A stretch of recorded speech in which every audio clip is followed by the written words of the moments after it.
તો hello guys, આજે હું વિડીયો બનાવવા જઈ રહ્યો છું કે તમારે તમારું બેંક બેલેન્સ વધારવું હોય તો શું કરવું જોઈએ. મારી રાય જે હશે ને તે બધા કરતા અલગ હશે. જો બીજા લોકો બતાવે છે ને ફલાણું ઠીકણું કરો ને ઇન્કમ, જે તમને બહુ મુશ્કેલ છે તમારા માટે, તમારા કોઈના માટે પણ બહુ મુશ્કેલ છે, એમાં નથી થઈ શકતું મોટે ભાગે. પણ હું તમને જે બતાવવાનો છું ને તેમાં આસાન છે, એકદમ ઇઝી છે. તો આના માટે તમારે છે ને બેંક બેલેન્સ વધારવું તો તમારે શેનાથી વધે? ઇન્કમથી. તો કઈ ઇન્કમથી વધે? તો તમારે બે પ્રકારની ઇન્કમ હોય, એક એબ્સોલ્યુટ ઇન્કમ અને બીજી રિલેટિવ ઇન્કમ. આ બેમાં ફરક શું છે? જાણે બે લોકો છે, એ અને બી. એ છે એની ઇન્કમ છે 50,000, માની લો 50,000 છે. બી છે એની ઇન્કમ 70,000 છે. હવે જે એ છે એનો મહિનાનો ખર્ચો છે 30,000 અને બી છે એનો પગાર 70,000 છે, પણ એનો ખર્ચો 80,000 છે. તો હવે કોણ તમારા હિસાબે વધારે સારું કમાય છે? વધારે જેની પાસે પૈસા બચે ને. તો તમારી જે એબ્સોલ્યુટ ઇન્કમ છે ને એનાથી વધારે ફરક નથી પડતો તમારી લાઈફમાં. તમારી રિલેટિવ ઇન્કમ જે છે એનાથી ફરક પડે છે. હવે તમારી એબ્સોલ્યુટ ઇન્કમ 70,000 છે. હવે તમે વિચારો, તમે કાર લેવાના થયા, બાઇક લેવાના થયા, પણ લક્ઝરી કાર લેવાના થયા, લક્ઝરી બાઇક મોંઘી લેવાના થયા, તો તમારા ખર્ચા વધી જશે. હવે હેવી બ્રાન્ડના કપડાં જોઈએ, પછી લોકોને બતાવવા માટે મોંઘા ઘર, જરૂરત કરતાં વધારે મોંઘા ઘરો તમે લો, તો તમારી એબ્સોલ્યુટ ઇન્કમ ગમે એટલી વધારે હોય પણ તમે ગરીબ છો. અને રિલેટિવ ઇન્કમ ભલે તમે ઓછું કમાતા હો પણ તમારા ખર્ચા ઓછા છે, તમારી નીડ જેટલી તમારી જરૂરત છે તેટલા જ હોય. તો તમે રિલેટિવ ઇન્કમ વધારે વધી જાય ને તો તમે પેલા 70,000 80,000 કમાવા કરતાં પણ વધારે સારું કમાવો. ભલે ઇન્કમ વધતી જશે એ લોકોની, પણ એની સામે એમના ખર્ચા પણ વધતા જશે. આ એક માણસનો સ્વભાવ હોય છે કે જેવી ઇન્કમ વધે ને તેમ એમના ખર્ચા વધી જાય છે. અને માણસ કેટલી વાર સમજતો હોય છે, પણ ઘરનું વાતાવરણ એવું હોય છે. વાઈફ જે આખો દિવસ ટીવી મોબાઈલમાં બધું જોતી હોય છે, આ કેપિટલિસ્ટ સોસાયટી છે તેમને બતાવે છે, એનો એ લોકો પર બહુ પ્રભાવ પડે છે. સ્ત્રીઓ પર ખાસ કરીને પ્રભાવ પડે.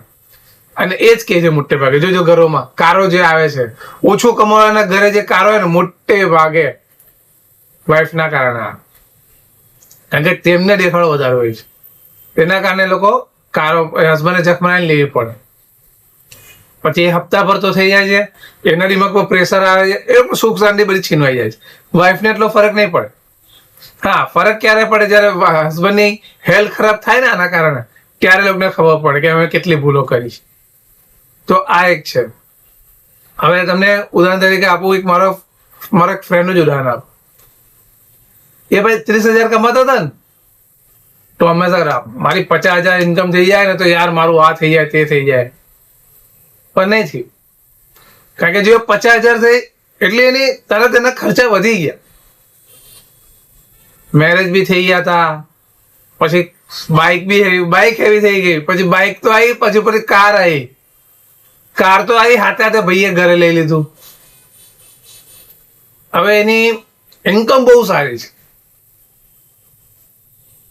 50,000ની આસપાસ જ હશે કે ઉપર હશે, 30ની ઉપર નીકળી ગયા છે. પણ હવે જે એમણે જે આ ખર્ચા કરી નાખ્યા ને, બ્રાન્ડ વાળા કપડા, બ્રાન્ડેડ બધા, લક્ઝરી કાર ને બાઇક ને બધું, લોકો બહુ આવા કરશે, ત્યાં લગી બહુ મજા આવે. પણ કાર ને બધી જૂની થાય, કપડા બી જૂના થાય, બધી એ ખર્ચા બહુ ભારે પડે. પછી અંદર મેન્ટલી એ સ્ટ્રેસ અનુભવે. અને વિચારો, તમે તમારી નીડના હિસાબે જ ખર્ચા કરતા હો.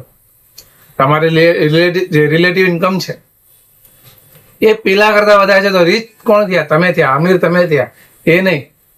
ભલે તમારે લોકોને દેખાડો ના કરતા હોય, પણ તમને તો ખબર છે ને તમારી પાસે કેટલા રૂપિયા છે. તો આ વસ્તુ છે ને તમારે ધ્યાન રાખવું જોઈએ. ભગવાને તમને પૈસા દેખાડો કરવા માટે નથી બનાવ્યા. ભગવાને તમને શ્વાસ આપ્યો છે તો શ્વાસ લેવો, શાંતિથી જીવો. આ દેખાડાના ચક્કરમાં ના પડો. હા, તમારી પાસે પૈસો હોય, તમે કરોડપતિ બની ગયા હોય, તમારે પૈસા માટે કામ ન કરવાની જરૂર નથી, પછી ઉડાવો, તમને કોઈ ના નહીં પડે.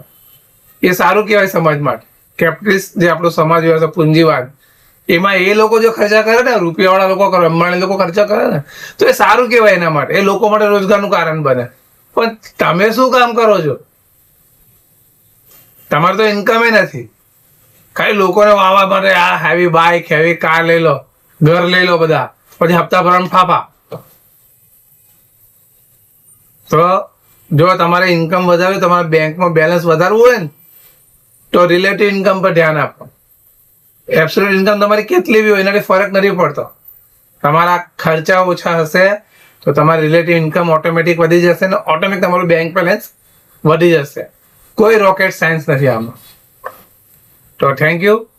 હવે તમે વિચારો તમારે શું કરવાનું છે, અને કમેન્ટ કરો. જો તમને મારી વાતમાં ખોટું લાગ્યું હોય તો મને બતાવો, અને સાચું લાગ્યું હોય તો પણ કમેન્ટ કરો. બાય.